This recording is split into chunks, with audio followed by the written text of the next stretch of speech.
Welcome to the deep dive, where we take your curiosity and run with it. You give us the sources, and we kind of distill them down to the most important, the most interesting stuff, and then we try to tailor it just for you. And today we are diving into some excerpts that you provided from Sunrise on the Reaping, and this material dives right into a pivotal moment in the Hunger Games saga. It really does. We are in District 12 on the day of the Reaping for the second Quarter Quell, and we're going to be looking at Haymitch Abernathy. Yeah, and so we're going to be trying to figure out what happens to Haymitch on this day and what these events tell us about him and the world he lives in.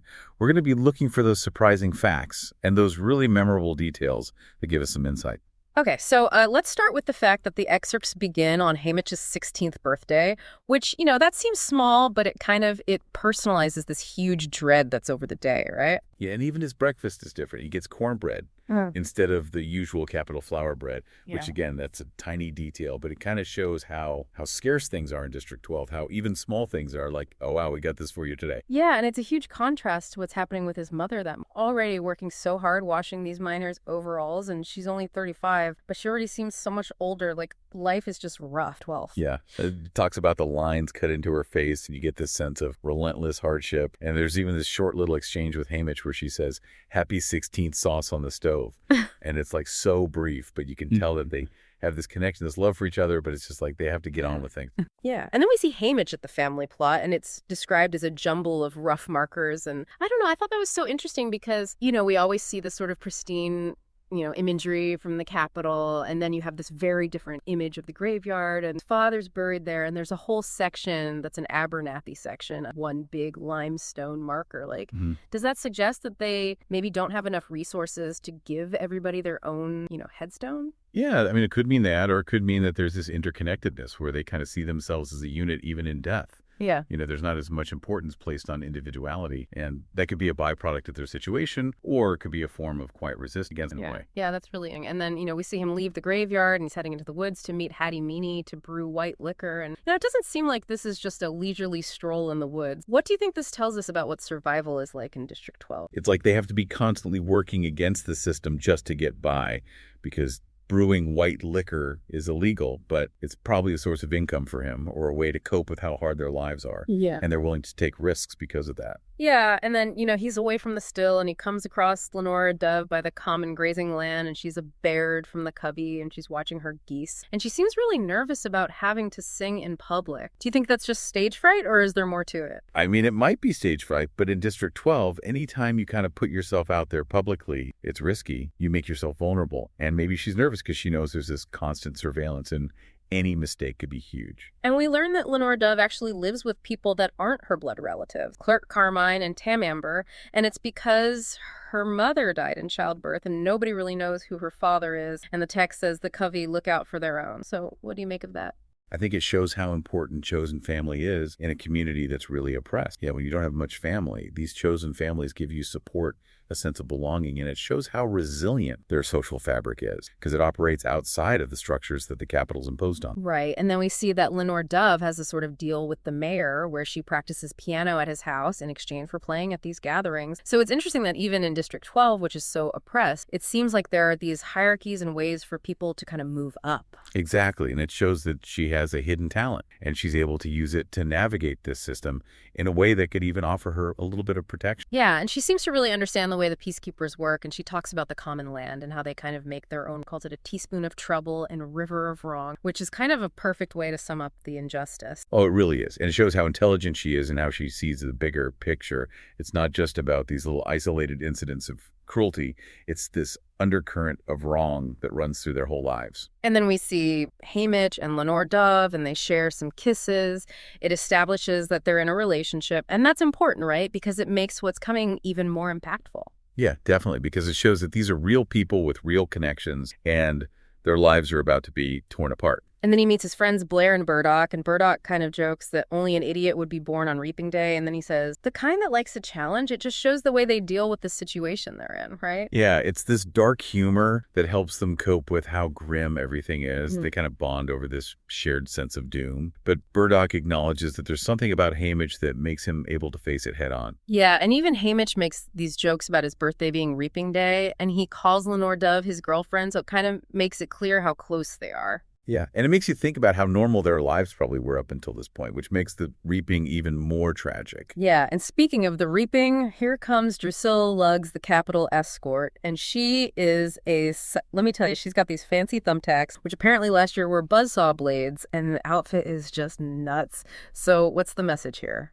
Well, she's so over the top, almost grotesque, and it shows that the Capitol is completely out of touch with what life is like in the districts. It's like they're trying to show how powerful and superior they are by being ridiculous and almost mocking the fact that this is a serious event for everyone else. Right, and then there's Maisley Donner, and the excerpts say that town kids don't usually become tributes. Why is that? Well, if you're not super familiar with this time period, the families in the wealthier parts of the districts, like Maisley's family, they could afford to avoid taking tesserae, which were like extra rations of grain and oil that you could get if you put your kid's name in the reaping ball more time. And so by not taking tesserae, families like the Donners, they kept their kids' names out of the reaping bowl more so they were less likely to be picked. Oh, okay. That makes sense. And even though Maisley's family probably didn't take tesserae, you can see that she's still scared. Like when she says goodbye to Aster and Merrily, you can tell that everybody's afraid. Absolutely. Even if you have a smaller chance of being picked, it's still this huge threat over you. And then they draw the first tribute boy, Wyatt Chance, and he tries to run away, which is crazy brave, but also so sad, because he ends up getting shot by a peeper right there on the Justice Bill top. And the screens go dark for a minute, chilling. I know it shows you right away how much power the Capitol has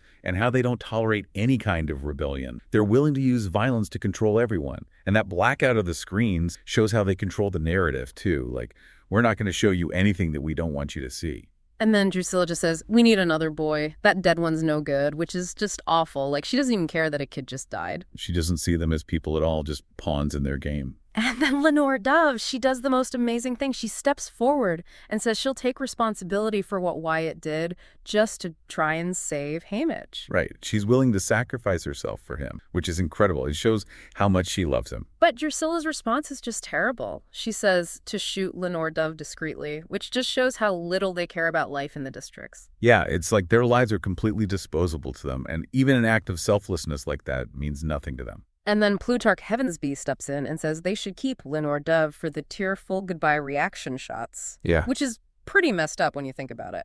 Yeah, it shows that they're thinking about the entertainment value of all this. Yeah. They want to make sure they get the right shots for the audience, and they're willing to manipulate people's grief to do it. And then Drusilla makes this threat to Haymitch and tells him to play this right or she'll shoot him herself. Oh, yeah. That's a really intense moment because it makes it clear that Haymitch is under a lot of pressure to perform the way they want him to. And then as he's being taken away, Lenore Dove yells out his name, which is just heartbreaking. Yeah, it's such a raw, emotional moment, and it really drives home the fact that they're being torn apart.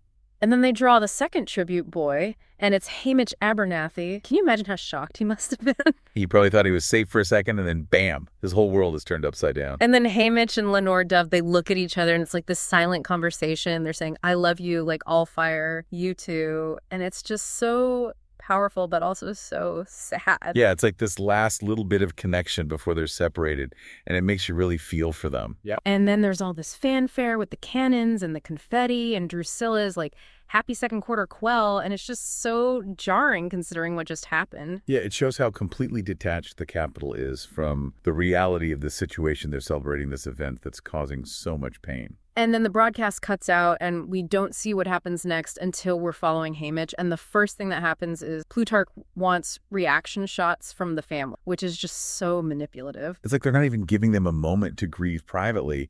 They're already thinking about how to use their pain for the cameras. And Haymitch, devastated, you can tell he doesn't think he's ever going to see Lenore Dove again. And he starts remembering all these little things about her, and it just breaks your heart. Yeah, he remembers her laugh and how warm she was, and you can tell how much he's going to miss. And he compares his situation to Woodbine, who died quickly. And he thinks about how he's probably going to die a slow, painful death in the arena. And he even remembers the coal-black weasel, which is pretty disturbing. Yeah, it just shows how terrified he is and how he knows that going into the games is almost a guaranteed death sentence. And then Plutarch comes up to him and kind of casually says, let's go join the others. And they end up watching the Capitol's broadcast of the reaping.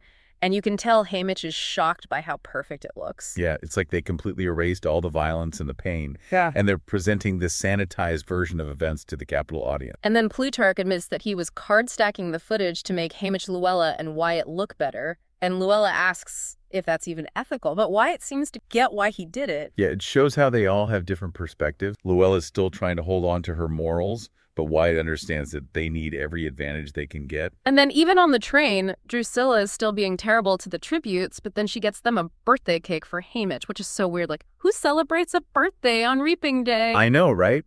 It's like they don't even understand how inappropriate that is. It's just another example of how out of touch they are. And then on the train ride to the Capitol, there's this little moment of defiance where Maisie stands up to Drusilla. Yeah, she's not just going to take her insults lying down, and it shows that she has a strong spirit. And Luella notices that Wyatt's doing all these things with a coin, and Kaysen knows what it means, like it's some kind of gambler signal. Interesting. So maybe some of the tributes were already thinking strategically and sizing each other up. And then they have to go through this grooming process, which sounds super invasive and uncomfortable. Yeah, it's another way that the Capitol tries to dehumanize the tributes, like they're just objects to be made over for the games. And Haymitch hears Luella say something that reminds him of something Lenore Dove used to say, and he realizes that Lenore Dove might have taken Tesserae in the past to protect somebody named Clay. Which is interesting, right? Because it makes you think about all the sacrifices that people in District 12 have to make. Yeah, it shows that Lenore Dove has a history of putting others first, and that she's a really brave person. And then there are all these little moments of tension between the tributes, like they're already starting to form alliances and rivalries. Yeah, the Capitol wants them to be pitted against each other, and you can see that starting to happen. And then this guy Magno shows up with these crazy costumes that are banned in District 12, and he's like trying to sell them to the tribute. It's kind of messed up how he's trying to profit off of their situation. It is. Yeah. But it also shows how desperate people are for any kind of advantage in the games, even if it means breaking the rules. Yeah, and then the chariot parade is total chaos, and there are these fireworks that go off, and the District 12 chariot almost crashes. It's like the Capitol doesn't even care about their safety. Right. They just want to put on a good show, and the tributes are just props to them. And then right after the parade, Haymitch finds Luella, and she's hurt, and she asks for some flowers and dies. It's a really powerful scene, and it shows how quickly things can change in the Capitol. Like 1 minute you're in a parade, and the next minute you're dead. And Haymitch is so distraught that he refuses to give Luella's body back to the Capitol, and he tries to run away with it. Wow, so he's already defying them, even though he's just lost someone he cares about. Yeah, and they end up putting him in the District 4 chariot, and he meets this girl, Bobbin, from District 8, and she wants to form an alliance, but he's not. He's still too caught up in his grief to think about strategy. And then they bring out this bean and ham hock soup, and it reminds Haymitch of death, which is a pretty morbid detail, but I guess that's just life in District 12. Yeah, it shows how closely those two things are linked in their minds. And then Wires and Mags show up, and they're both past victors, and Mags is really kind to Haymitch, and she finally gets him to open up about how he's feeling. It's nice that he has someone to talk to who understands what he's going through. Yeah, and then he has this nightmare about the Beatles from Wires' games, which is kind of creepy, and he's still suspicious of Wyatt. The nightmare probably shows how traumatized he is by everything that's happened, and it makes sense that he wouldn't trust anyone right now. And then they have breakfast with Mags and Wires, and Mags asks them what they want, which seems like a simple question, but it's actually really important. Yeah, because it forces them to think about their goal and what they're fighting for. It's not just about surviving, it's about figuring out what you want your life to be about. And Haymitch is pretty cynical about the whole thing. He doesn't think alliances are worth much, and he's pretty harsh towards Maisie and Wyatt. He's trying to protect himself from getting hurt again, but I think deep down he knows that he needs to connect with people. Yeah. Because he ends up regretting what he said when Maisie and Wyatt form an alliance. He's starting to realize that maybe he needs to let people in. And then Mags explains how training works and how it's important to look for clues about the arena, and she mentions that there wasn't much training back. It shows how the games have changed and how they've gotten even more dangerous and elaborate over time. And then there's this demonstration with knives, and when Gina, the instructor, she can tell that Haymitch has an old injury, and she says that they could have overpowered the peacekeepers if they'd all fought back together, but Haymitch knows that's not. It's interesting that she still believes in fighting back, even though she's seen what the Capitol is capable of, but Haymitch is more pragmatic. He knows that they're outmatched. And Plutarch keeps trying to talk to Haymitch. He even mentions the chariot show, and he claims that the Capitol News made the reaping look perfect, which is so obviously a lie. He's trying to gauge Haymitch's reaction and maybe plant some seeds of doubt in his mind. And then Haymitch and Mags talk about the betting odds, and Mags says she doesn't like betting on people's deaths, but Haymitch tells her it's important to seem like a trustworthy ally.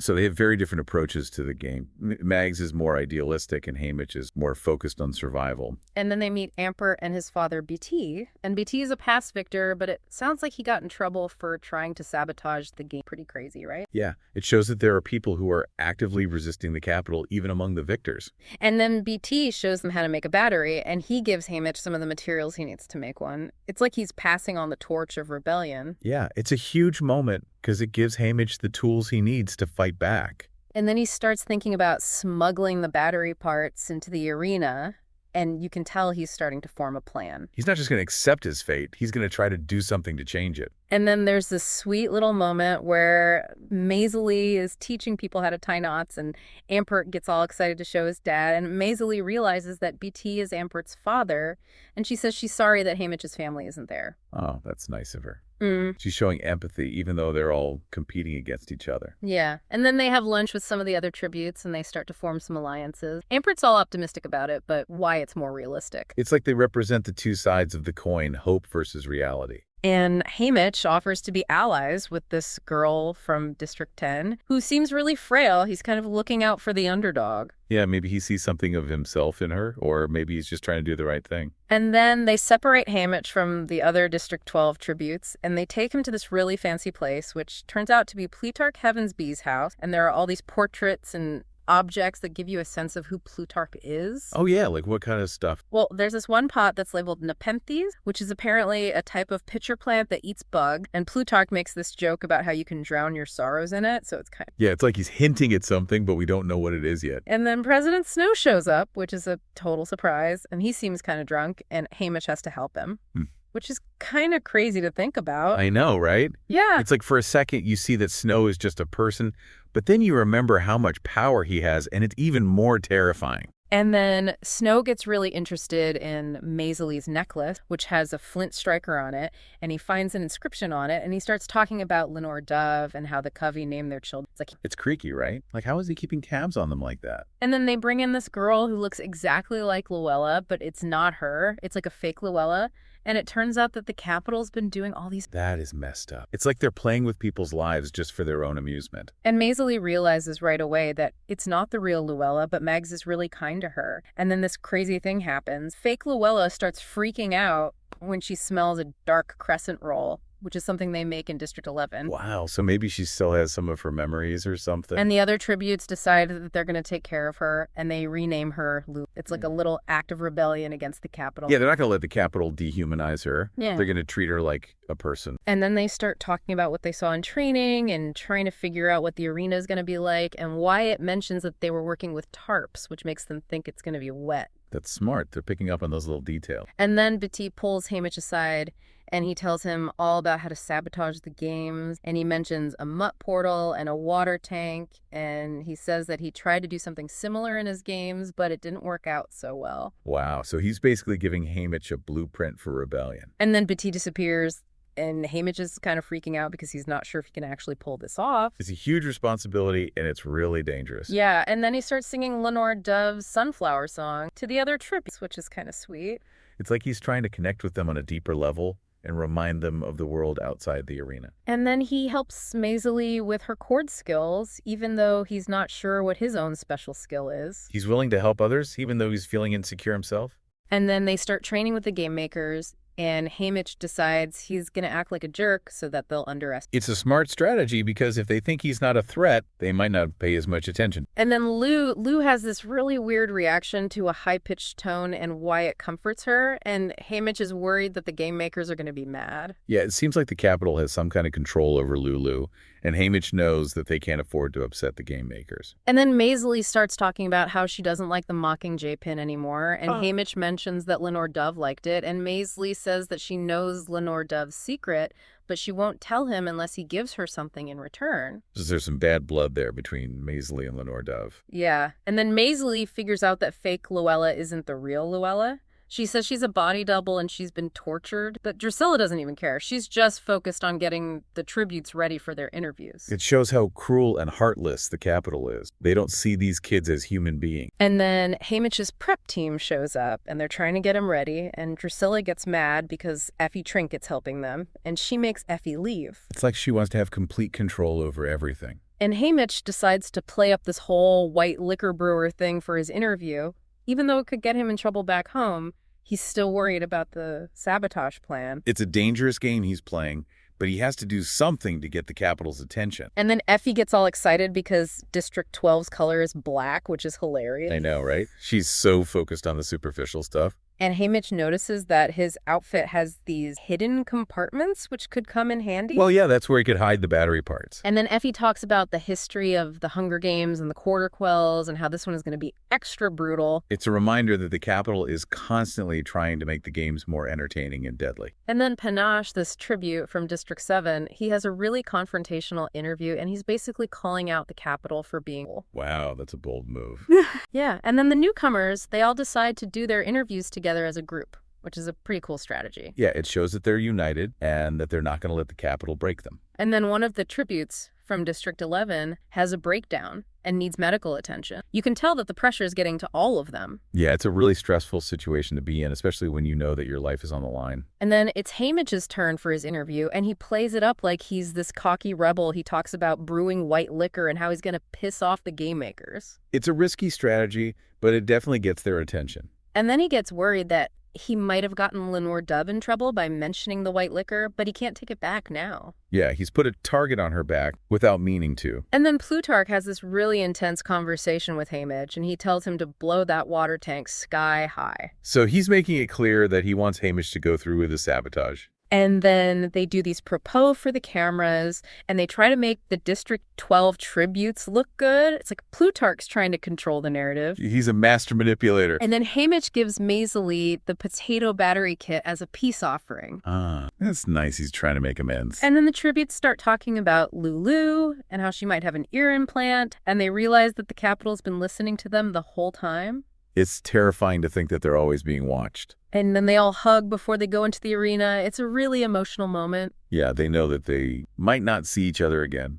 And then Haymitch is in his launch room, and he's thinking about how the Capitol's being all polite and stuff, and Wires gives him this weird rhyme about survival and how he's supposed to drown the brain, and he doesn't know what it means. It's probably a clue about the arena or the sabotage plan. Yeah, and then Effie comes in to check on him one last time, and he can tell that she's really worried about him. She's grown attached to him even though she's supposed to be impartial. And then he's in the arena, and he's surrounded by the careers and the newcomers, and he knows he has to be careful. It's the most dangerous part of the game is the beginning when everyone's still alive. And he remembers Wires' advice, and he avoids the initial bloodbath, and he grabs some weapons, and he starts looking for water. He's following the plan. And then he gets to the woods, and they seem really peaceful, but he remembers the Nepenthes plant, and he knows that things aren't always what they... Yeah, the arena's full of traps. And he finds a backpack with some supplies in it, but there's also a coin purse in it, which reminds him of Wyatt. Oh, yeah, maybe Wyatt left it there on purpose. And then he remembers Mags' advice about looking for clues, and he starts thinking about how the food in the arena might be poisonous. He's learning to think like a game maker. And then the first day's a bloodbath, and a lot of tributes die, but Haymitch survived, although he thinks he might have been poisoned. It's a brutal reminder of what he's up against. And then that night, they show the faces of the tributes who died, and one of them is Wyatt. And Haymitch feels kind of sad, even though he didn't trust Wyatt. It's hard not to feel some kind of empathy when you see someone die, especially when you're in the arena with them. And then Haymitch sees these rabbits, and he wonders if they're a sign that the water's poisoned, and he's trying to stay hidden, but his camouflage isn't very good.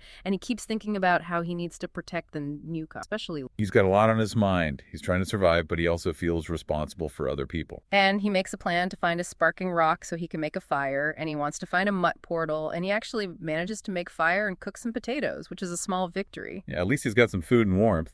And then he shares his food with Lulu, and she has this weird reaction to the bee balm, which is something that grows in District 12. It's like she recognizes it from home. Interested, maybe it triggers a memory or something? And then he finds a good place to sleep for the night. And during the night, they show the faces of the tributes who died that day. And Lou's face is shown with a snake, which is super creepy. Yeah, the game makers are messing with them. And then the next morning, he wakes up and he's got a sponsor gift, some grape juice and fresh rolls. Nice. Someone's looking out for him. And he decides he's going to try to meet up with BT and Ampert, but they're way up north, so it's going to be a long journey. And he decides to look for Ampert first. He's worried about him. Yeah. And he uses his binoculars and he spots Ampert and he's hurt and he's near this butterfly bush berm. So he goes to find him and they share the sponsor gift.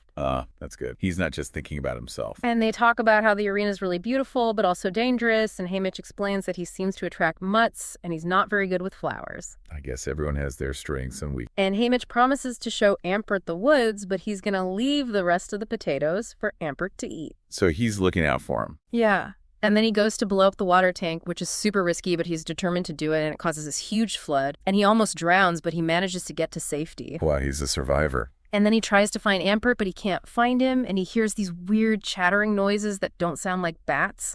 And he goes to investigate, and the whole area around the berm has changed. It's like the arena's gone haywire. So the sabotage worked, but not in the way he expected. Yeah, and he realizes that the arena's still running on this generator, and he gets frustrated because he didn't manage to break it completely. He wanted to destroy the whole system. Yeah, but then he decides he's not going to give up. He's going to try to find a way to get to the generator and destroy it, even though he's hurt and he doesn't have much food. He's doing it for Ampert. He made him a promise. And then he runs into Maisley, and she helps him with his burns, and they share what little food they have left. They're helping each other survive. And he gives her the rest of the sponsor gift, and they agree to share everything they have. They're a real team now.